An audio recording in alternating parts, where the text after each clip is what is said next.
સાવલી તાલુકાના જૂના સમલાયા ગામે નવીન મકાનનું લોકાર્પણ કરવામાં આવ્યું। આદરણીય વડાપ્રધાન શ્રી નરેન્દ્રભાઈ મોદી સાહેબના નેતૃત્વમાં ભારત દેશ પ્રગતિના પંથે આગળ વધી રહ્યો છે અને ગુજરાતના માનનીય મુખ્યમંત્રી શ્રી ભૂપેન્દ્રભાઈ પટેલના નેતૃત્વમાં ગુજરાત અડીખમ રીતે વિકાસ કરી રહ્યું છે।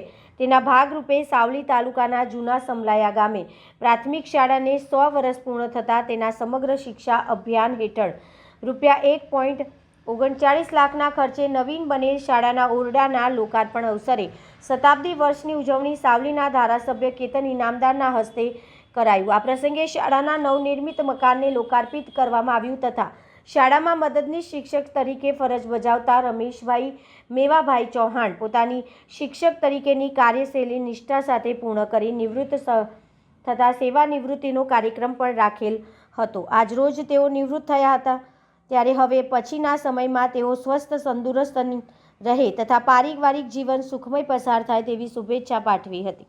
આ પ્રસંગે તાલુકા પંચાયત પ્રમુખ ગીતાબેન સોલંકી, હેમંતભાઈ માછી, રણજીતસિંહ પરમાર, જિલ્લા પ્રાથમિક શિક્ષક સંઘના પ્રમુખ હિતેન્દ્રભાઈ જોશી, યોગેશભાઈ પટેલ, પ્રવીણભાઈ આહિર, સરપંચ શૈલેષભાઈ, શાળાના આચાર્ય તેમજ શિક્ષકો સહિત ઉપસ્થિત રહ્યા હતા।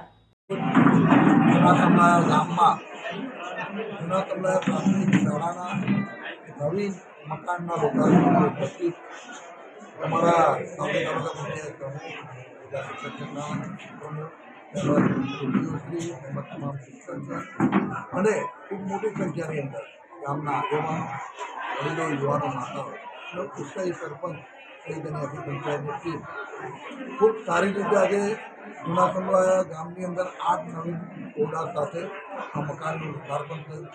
સાથે સાથે રમેશભાઈ કરીને જે શિક્ષક ઘણા સમયથી વર્ષોથી અહીંયા આગળ જે શિક્ષક તરીકે ફરજ બજાવી રહ્યા હતા એમનો વિદાય સમારંભ પણ હતો અને આ શાળાના 100 વર્ષ પણ આજે જ પૂર્ણ થતા હતા।